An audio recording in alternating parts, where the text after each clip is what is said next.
जिन्होंने वोट के इज्जत की बात की है, कदम बढ़ाओ बिलावल साहब। जिन लोगों ने वोट की तौहीन की है उसके खिलाफ एक्शन लो, हम तुम्हारे साथ हैं।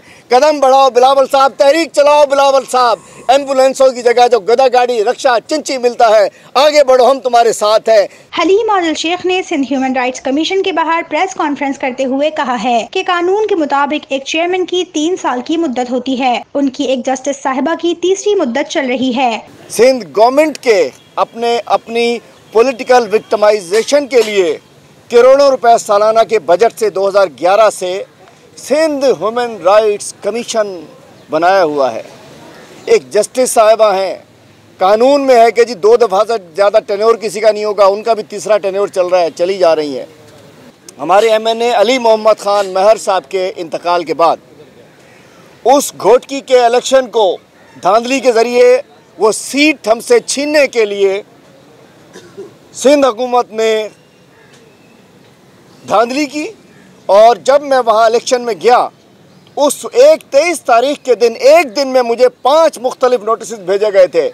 जिला बदरी का नोटिस, मेरे पर FIR, इसका नोटिस, ह्यूमन राइट्स कमीशन का नोटिस, एंटी करप्शन का नोटिस, सारे 5 नोटिस 23 जुलाई को मेरे खिलाफ भेजे गए। और एक उल्टा सीधा इल्ज़ाम लगा दिया गया कि मैंने कोई पीपल्स पार्टी को सरिया देने की बात की है। अरे भाई, जब शहबाज शरीफ ने आपसे कहा कि आपको खंबे के ऊपर लटका के रोडों पर घसीटूंगा, उसके ऊपर तो आप जफ्फियां डाल रहे हो, पप्पियां ले रहे हो शहबाज शरीफ की, नवाज शरीफ की।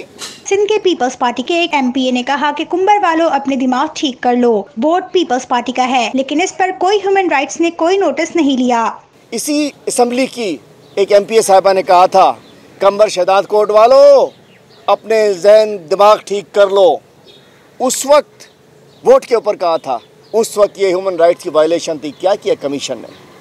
इसी असम्बली के स्पीकर साहब ने, मोहतरम है मेरे लिए, लेकिन एक बात है हो रही है, उन्होंने कहा था वोट के ऊपर पेशाब करते हैं। उस वक्त ह्यूमन राइट्स कहाँ था?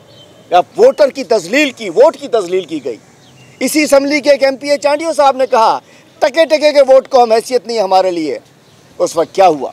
बिलावल साहब, आप सिंध के हुकूक के लिए तहरीक चलाएं, हम आपके साथ हैं। आप लोगों का जब एहतसाब होता है तब तहरीक चलाना क्यों याद आता है? बिलावल साहब सुना है तहरीक चलाएंगे, मैं कहता हूँ कदम बढ़ाओ बिलावल साहब।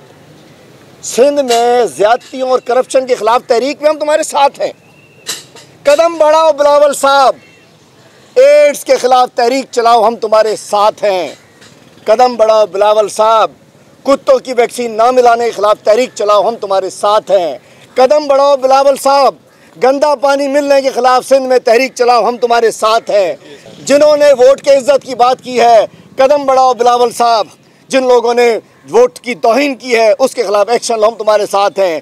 कदम बढ़ाओ बिलावल साहब, तहरीक चलाओ बिलावल साहब। एम्बुलेंसों की जगह जो गदा गाड़ी, रक्षा, चिंची मिलता है, आगे बढ़ो, हम तुम्हारे साथ हैं। ये लोग कहते हैं वोट को इज्जत दो, जब हुकूमत में होते हैं तो कहते हैं नोट को इज्जत दो। APC में पर्चियां बांटी गयी, हर किसी की अलग पर्ची बनाई जाती है। किस तरह की APC थी जिसमें सारे चोर जमा थे? बातें करने से कुछ नहीं होता है। APC में वही मौलाना साहब जो पर्चियां देख रहे थे, ये पर्ची उसकी, ये पर्ची उसकी, ये पर्ची वाले मुकाबला करेंगे मेरे कप्तान का।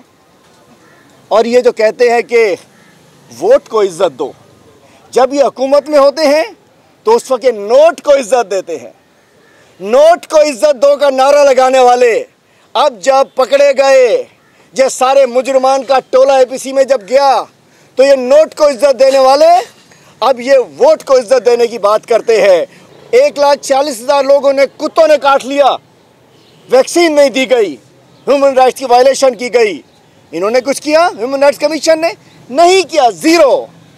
एम्बुलेंसों की जगह सिंध में लाशें और मरीज गदा गाड़ियों पे, रक्शे पे, चिंची पे, मोटरसाइकिल पे, टांगे पे, लोडर पे लाशें और मरीजों को उठाया गया। शिकारपुर का खोखर भी आपको याद होगा, गदा गाड़ी पे उसकी लाश जा रही थी।